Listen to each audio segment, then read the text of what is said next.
तो देश की बहस में हम लगातार इस मुद्दे पर चर्चा कर रहे हैं कि चुनावों की तारीखों का ऐलान हुआ, सवाल चुनाव आयोग पर उठाए गए और किसकी हवा वहां पर राज्य में बनती हुई नजर आ रही है। सबके मुद्दे क्या हैं? हमारे साथ प्रेम शुक्ला जी इस वक्त जुड़े हुए हैं, बीजेपी के प्रवक्ता हैं, वरिष्ठ नेता हैं।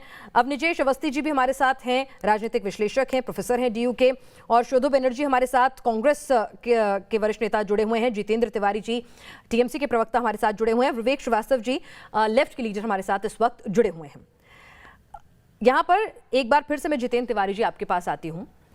ये बताइए कि तमाम राजनीतिक विश्लेषक जो हैं वो ये सवाल उठा रहे हैं, वो ये कह रहे हैं कि जिस तरह से कभी परिवर्तन यात्रा को मंजूरी नहीं देना, कभी ओवैसी की रैली को मंजूरी नहीं देना, कभी आरोप लगा देना चुनाव आयोग के ऊपर, कभी दीदी की जुबान फिसल जाना, ये सब कुछ इसीलिए हो रहा है क्योंकि इस बार उनके नेता उनका साथ छोड़कर जा चुके हैं और चुनावी जमीन जो है उनकी खिसकती हुई नजर आ रही है, इसलिए नर्वसनेस है, उनकी छटपटाहट है।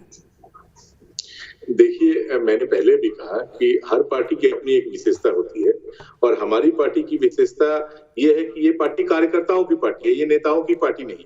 तो एक दो लोग अपने व्यक्तिगत महत्वाकांक्षा की पूर्ति के लिए किसी लालचवश यदि दूसरी जगह जाते भी हैं तो इससे हमारी पार्टी को कोई फर्क नहीं पड़ता। ये पार्टी ममता बनर्जी की पार्टी है और करोड़ों करोड़ बंगाल की जनता कार्यकर्ता उनके साथ, उनके नेतृत्व में बंगाल में परिवर्तन आएगा। ओवैसी के आने से फर्क पड़ता है जी, हमें कोई फर्क नहीं पड़ता। तो फिर उनकी रैली को इजाजत दे दीजिए। पार्टी लाती है, भारतीय जनता पार्टी ला रही है तो बिल्कुल बिल्कुल, अरे उनका आना न आना ये भारतीय जनता पार्टी की इच्छा पर निर्भर करता है। वो जब नहीं, परमिशन तो लॉ एंड ऑर्डर सब्जेक्ट आप लोगों के अधीन है, परमिशन तो पश्चिम बंगाल की तरफ से नहीं मिल रही है। वो कह रहे हैं कि ममता बनर्जी डर गई हैं। बिल्कुल ऐसा नहीं है, बिल्कुल ऐसा नहीं है। और ये आपका आरोप भी आज से समाप्त हो जाएगा क्योंकि आज से तो सब कुछ चुनाव आयोग के अंतर्गत है। तो चुनाव आयोग अपने स्वतंत्र है, वो निर्णय ले किसे जुलूस कराना है, किसे रैली करवानी है। चुनाव आयोग हमारा इसमें कोई इंटरफेरेंस नहीं है, लेकिन उनकी मंशा पर तो हमें संदेह है क्योंकि ओवैसी आज तक नहीं आए, आज तक बंगाल में नहीं आए। अचानक चुनाव के समय भारतीय जनता पार्टी के नेताओं के कहने पर आएंगे। वो कहाँ रैली करेंगे ये भी भारतीय जनता पार्टी के नेता ठीक कर देंगे, वो किस होटल में रहेंगे ये भी भारतीय जनता पार्टी के नेता ठीक कर देंगे। तो ये तो जग जाहिर होना चाहिए ना कि किसके कहने से। सीमांचल में अच्छा प्रदर्शन किया तो इसीलिए उत्साहित होकर आ गए वो पश्चिम बंगाल। दिक्कत क्या है?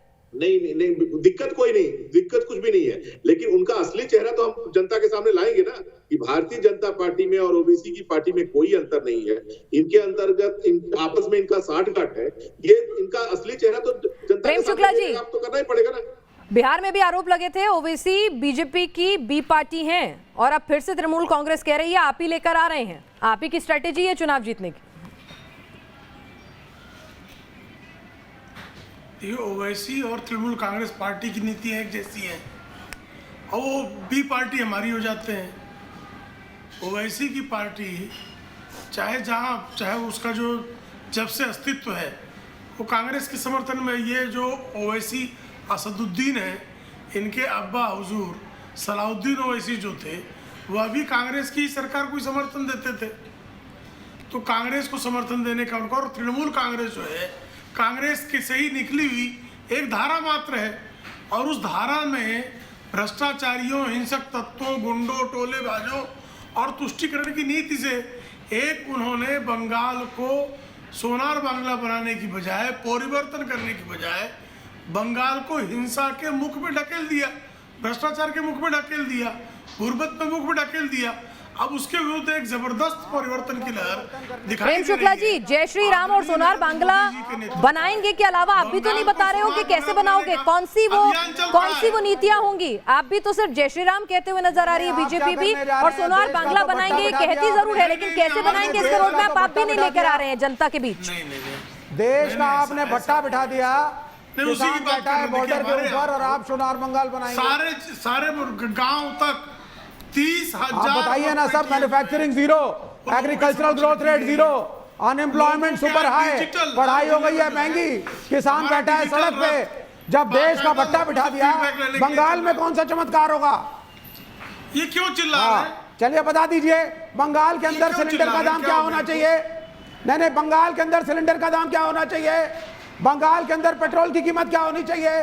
बंगाल के अंदर डीजल की कीमत क्या होनी चाहिए? कैसे बनाएंगे सुंदर बंगाल? हम भी सुनना चाहते हैं कि क्या हो गया आपको? क्या है बीजेपी के माइंड में? अचानक हो क्या गया आपको? केरल में महंगाई का आज करंट लग गया, बताइए प्रेम शुक्ला जी, महंगाई का करंट लग गया, बताइए, चोरों के हाथों से सवालों के जवाब दीजिए। बंगाल में तो कुछ हाथ लगना नहीं है। मैंने महंगाई आपसे पर चर्चा सवाल करेंगे पूछा ना। सर, हमें हम तृणमूल महंगाई पर कांग्रेस को चर्चा तो हम करने के खत्म लिए करेंगे, तैयार हैं तृणमूल और कांग्रेस जनता के को साथ तो हम महंगाई लड़ेंगे, से लेकिन आप मुक्त बता देने दीजिए का सामर्थ्य आपके अगर सुंदर किसी बंगाल में में क्या होने जा रहा तो है? आदरणीय नरेंद्र मोदी जी में ही है, जो इस देश के 85 करोड़ अरे भैया किसान जो बैठा है बॉर्डर पे उसको तो कुछ दे दो पहले। तुम बंगाल के किसानों की बात करते हो, देश का किसान बॉर्डर पे बैठा है। पंजाब चलिए देश का किसान बॉर्डर पे बैठा है। चलिए एक मिनट, मेरे को कांग्रेस के पास भी जाना है। शोधो बनर्जी लगातार जुड़े हुए हैं और मेरे पास अवस्थी जी भी हैं, लेकिन एक संक्षिप्त टिप्पणी यहाँ पर। जितेंद्र तिवारी जी, आपके लिए मेजर ओपोनेंट कौन, लेफ्ट और कांग्रेस या फिर बीजेपी? हर पेट को पालने का ममता बनर्जी अपना मेन कंटेंडर इस चुनाव में किसको मान रही हैं, लेफ्ट और कांग्रेस या फिर बीजेपी? देखिए, बंगाल के परिप्रेक्ष्य में भारतीय जनता पार्टी, लेफ्ट एवं कांग्रेस में कोई अंतर नहीं। चुनाव के समय ये सारे लोग एक साथ हो जाते हैं। और मैं प्रेम जी से पूछना चाहूंगी कि सोनार गुजरात आपने बना लिया, सोनार उत्तर प्रदेश बना लिया, सोनार बिहार बना लिया, उन सब राज्यों को सोना के बना दिया। अब बंगाल में सोनार बंगला आप बनाएंगे, आपकी जरूरत नहीं। बंगाल के लोग ही सोनार बंगला बना चुके हैं। सोनार बंगला ये है, ये सोनार बंगला है। आप तो यहाँ से सोनार लूटने के लिए आ रहे हैं, आप लूट करने जाने के लिए आ रहे हैं। आप बाहर के लोग, ये बंगाल तो सोने की बंगाल है। आप बाहर के लोग यहाँ सोना लूटने के लिए आ रहे हैं। आप पहले सोनार उत्तर प्रदेश बनाइए, सोनार बिहार बनाइए, पहले उन राज्यों को सोने का बनाइए, बंगाल के बारे में को भगाएंगे। अरे बंगाल तो सोने की बंगाल है, उत्तर प्रदेश बंगाल सोने की बंगाल है। आप तो यहाँ पर लूटने के लिए आ रहे हैं। आप यहाँ लूटने के लिए आ रहे हैं, लेकिन ममता बनर्जी जब तक है हम बंगाल को लूटने नहीं देंगे।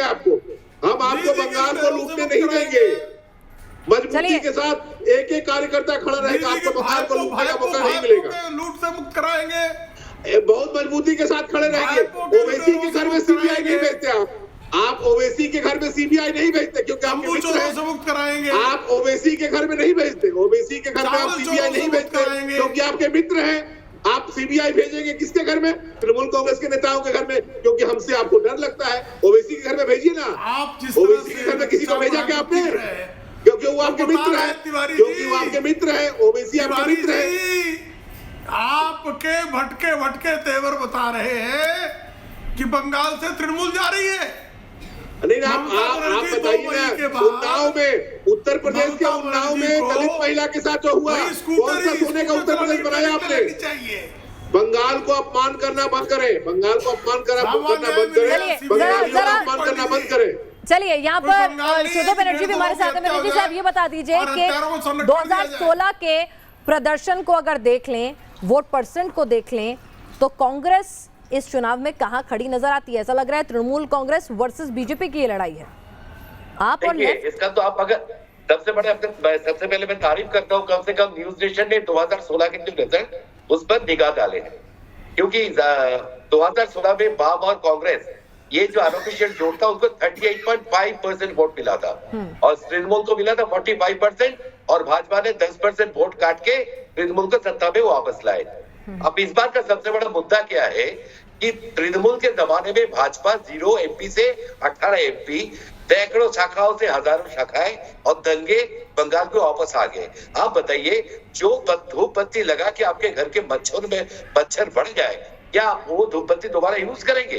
तो बेसिकली हमारी लड़ाई तो एक ही साथ है, क्योंकि तृणमूल और भाजपा एक ही है और भाजपा ने अपना आरएसएस सब भूल के अपना सारा संकट। जनता बेचारी कंफ्यूज हो जाएगी। ओवैसी भाजपा एक है, तृणमूल भाजपा एक है, तृणमूल कह रही है कांग्रेस भाजपा और लेफ्ट भी एक ही है, सब एक है, तो एकजुटता ये कहीं नजर नहीं आती है। बहरहाल हमारे साथ अवनीश अवस्थी जी मुस्कुरा रहे हैं। अवनीश जी, अगर सब इतने एक है, सब एकीकृत है, पंजाब से भगा दिया प्रेम शुक्ला जी, तो ये क्या हो?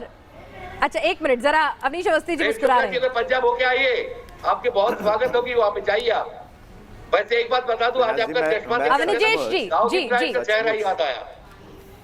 अडवाणी जी तो दाऊद को लाते पूछ लो जरा उनसे भी, राजनीतिक विश्लेषक हैं, उन्हें इसमें उन्होंने आपके सबके तर्क सुने, उन्हें क्या नजर आ रहा है? जितेंद्र तिवारी को मैं बता दूं, जितेंद्र तिवारी जी और मैं शोधो बनर्जी आपको बता दूं, मनमोहन सिंह की सरकार जब एक वोट से गिरने वाली थी तो मनमोहन सिंह किसके पास गए थे वोट मांगने और किसका वोट मिला था? ओवैसी का। आपको मालूम है? नहीं मालूम होगा, ये आप याद नहीं रखना चाहेंगे। आपको जो सवाल पहले उठाए थे उनका भी जवाब नहीं दिया। क्या बात कर रहे हैं?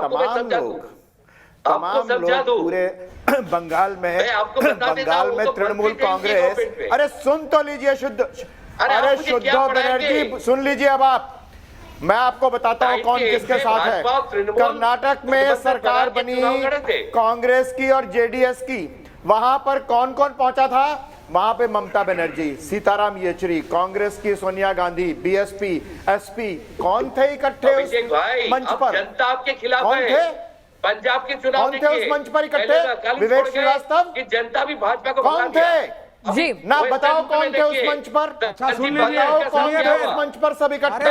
सुन लीजिए, उस मंच पर सब इकट्ठे कौन थे? कौन एक है? तीसरा कौन एक है बताओ? फिर बनेगा।